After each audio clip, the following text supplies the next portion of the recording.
El desarrollo del sistema nervioso humano no ocurre en aislamiento biológico, sino en interacción constante con el entorno. Desde el momento de la concepción, los factores medioambientales, sociales, históricos y culturales actúan como fuerzas modeladoras que influyen en la arquitectura cerebral y en la emergencia de funciones cognitivas superiores. Lejos de ser un simple producto genético, el sistema nervioso se configura a partir del diálogo continuo entre el organismo y su contexto, dando lugar a un desarrollo único en cada individuo. Esta perspectiva integradora permite comprender por qué condiciones adversas como la negligencia, el aislamiento o la violencia pueden tener efectos tan profundos en la estructura y función del cerebro, tal como lo evidencian los casos extremos de los niños fértiles. Ahora veremos cómo influyen los factores medioambientales, sociales, históricos y culturales en el desarrollo del sistema nervioso del ser humano. Los factores medioambientales, el entorno físico, la nutrición y la estimulación sensorial, al igual que la calidad del aire o el acceso a la salud, son los que modulan literalmente la estructura de la función del sistema nervioso, ya que estos son los que poco a poco nos permiten ir modulando nuestro sistema nervioso para irnos adaptando a nuestro medio ambiente. Los ambientes enriquecidos, como lo son jugando, o el afecto, o el lenguaje, favorecen el desarrollo de la sinapsis en la plasticidad cerebral, ya que el cerebro infantil a esa edad es altamente plástico, o sea, se puede ir modelando conforme a lo que vamos conociendo y aprendiendo. Y todo lo contrario a esto, como lo puede ser la privacidad sensorial, y ya sea en los casos extremos como en estos de los niños ferales, la ausencia de esta estimulación social y afectiva atrasan el desarrollo cortical, especialmente en áreas con funciones ejecutivas. Con los factores sociales, la interacción temprana regula la poda cinética. Conexiones que no se usan se pierden. Es decir, si nadie te habla, tu cerebro decide que el lenguaje no es tan importante. La oxitocina, la dopamina y la serotonina son las que se regulan en las relaciones de apego. Sin estos vínculos, el sistema límbico puede alterarse. De igual manera, los factores históricos son sumamente importantes, ya que no es lo mismo un niño criado en guerra a un niño que simplemente no tuvo que vivir con estos problemas, ya que uno solo tendrá traumas diferentes, con lo que tendrá estructuras cerebrales distintas, más las experiencias de opresión o marginación también alteran el neurodesarrollo al generar estados crónicos de ansiedad, hiperalerta o indefensión aprendida. En los factores culturales, la cultura determina qué habilidades cognitivas se valoran más, se enseñan y se desarrollan. Un niño en una cultura oral desarrollará más memoria verbal, otro en una cultura tecnológica desarrollará habilidades distintas, ya sea visoespaciales. El lenguaje como mediador simbólico es la estructura del pensamiento y sin el lenguaje, como el caso de los niños ferales, muchas funciones superiores no se desarrollan. Como diría Vygotsky, toda función en el desarrollo cultural del niño aparece dos veces, primeramente en el plano social y más tarde en el plano individual. Primero entre personas, en la interpsicología, y luego en el interior del niño, en la intrapsicología. ¿Cómo afectan los factores medioambientales, sociales, históricos y culturales a la conducta del ser humano? El factor de mayor influencia es nuestro ambiente o entorno, ya que contribuye en gran medida al desarrollo de una conducta y personalidad. El entorno desempeña un papel crucial en la formación, crecimiento y maduración del ser humano, ya que nuestra forma de pensar, razonar, se adapta y se desarrolla a lo largo de la vida, gracias al ambiente que nos rodea, logrando un criterio reflexivo y lógico. Algunos de los factores ambientales en la conducta normal del ser humano son la educación y el aprendizaje, la estimulación sensorial del individuo, realizar ejercicios físicos, tener interacciones o relaciones sociales y también un ambiente que enriquezca al individuo. Además, existen otros factores ambientales más específicos que también influyen en el desarrollo mental e intelectual y por lo tanto de su conducta. Factores sociales. El medio social influye en gran medida el desarrollo de la conducta humana, ya que el ser humano es una especie extremadamente social. Esta moldea su conducta mediante un entorno social. Es fundamental que nos desarrollemos en el área social para empezar a consolidar nuestra forma de ser y pensar, principalmente en la infancia. Al relacionarnos con nuestros familiares y amigos, adquirimos habilidades cognitivas y habilidades socioemocionales, mismas que determinan nuestra conducta, actuar y pensar. Factores históricos. El factor histórico influye en gran medida en la conducta del ser humano. Este influye tanto colectiva como individualmente. El medio histórico se relaciona mucho con los factores sociales y culturales, debido a que estos contribuyen a la formación de una sociedad y por ende a la conducta de los individuos que integran la misma, influyendo en su forma de pensar y sus ideas, afectando a su vez las habilidades cognitivas y habilidades socioemocionales de una persona, ya que estructuran su crecimiento intelectual, emocional y social, mientras que la persona del individuo construye su identidad y visión del mundo, mediante el contexto histórico de su entorno. Factores culturales. Los factores culturales tienen un gran impacto en la conducta humana, ya que ayuda a determinar el comportamiento en diferentes contextos y situaciones. Dependiendo del entorno cultural en el que alguien crece y vive, influye directamente en su forma de pensar y actuar, estableciendo sus propios valores, creencias y comportamientos que lo definen.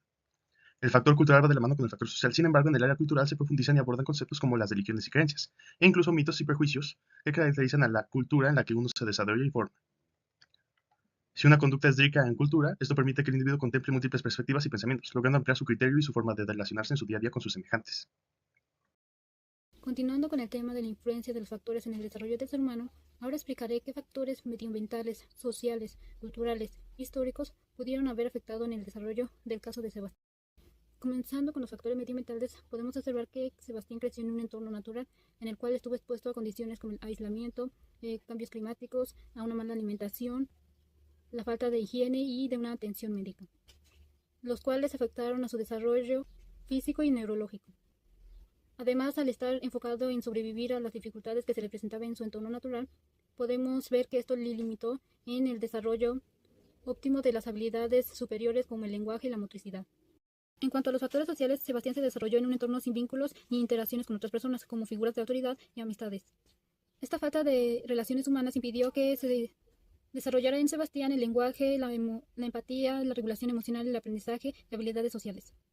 Al no tener modelos con que identificarse e interactuar, su proceso de socialización se vio interrumpida, y al regresar a un entorno social tuvo dificultades para relacionarse con otros y adaptarse a las normas establecidas por la comunidad. Respecto a los factores históricos, Sebastián, al no estar inmerso a conocimientos colectivos y culturales ni a narraciones sociales, no desarrolló una identidad cultural ni una conciencia social e histórica, lo que limitó la comprensión de Sebastián sobre el mundo y la sociedad. Por último, los factores culturales también tienen una participación importante. Sebastián, al crecer en un entorno natural, el cual no tenía normas sociales, valores, costumbres, ni un lenguaje propio, esto afectó a la identidad de Sebastián y su desarrollo cognitivo.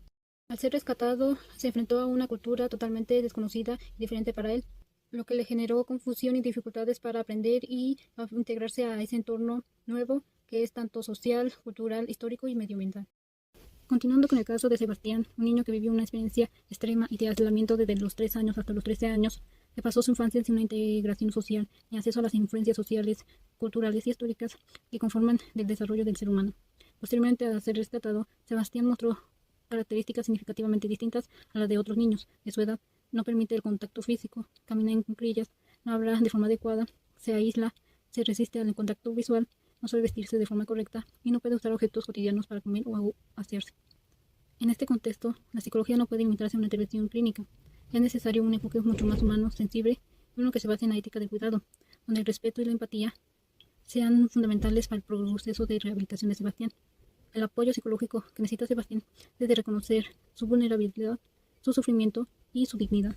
Lo que significa es entender que Sebastián no necesita ser corregido, sino que necesita ser comprendido, acompañado y apoyado durante su proceso, que será un largo acompañamiento, pero de forma respetuosa.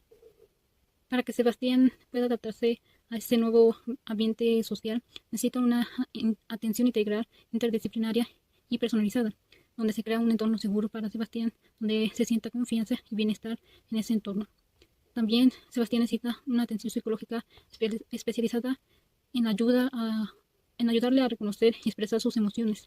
También es importante el acompañamiento de terapeutas del lenguaje para que pueda mejorar su comunicación y también un acompañamiento por parte de su comunidad, un apoyo desde lo colectivo, donde se propicia a Sebastián un entorno más seguro para su rehabilitación social y en especial el respeto de su dignidad. Podemos concluir que el desarrollo del individuo es un proceso que depende de factores que influyen en el crecimiento y maduración de las personas, y a su vez en el desarrollo emocional y social. Los factores ambientales, sociales, históricos y culturales son fundamentales y esenciales en la formación del ser humano. La soledad y el aislamiento de estímulos maternos familiares en un entorno aislado y hostil dificultan la adquisición de habilidades cognitivas y sociales, como el lenguaje, la destreza motriz y otros, mismos que son fundamentales para crecer y formar nuestra conducta en un entorno social. La nula interacción social y la carencia de un vínculo afectivo también tuvieron un impacto negativo en el desarrollo, y la escasez de factores fundamentales en el desarrollo también influyen en su capacidad para implementar el lenguaje verbal y físico, además de no desarrollar valores y emociones como la empatía. Esto debido a la inexistencia de interacción social que había en su entorno, mismo que era solitario y hostil. Gracias por su atención.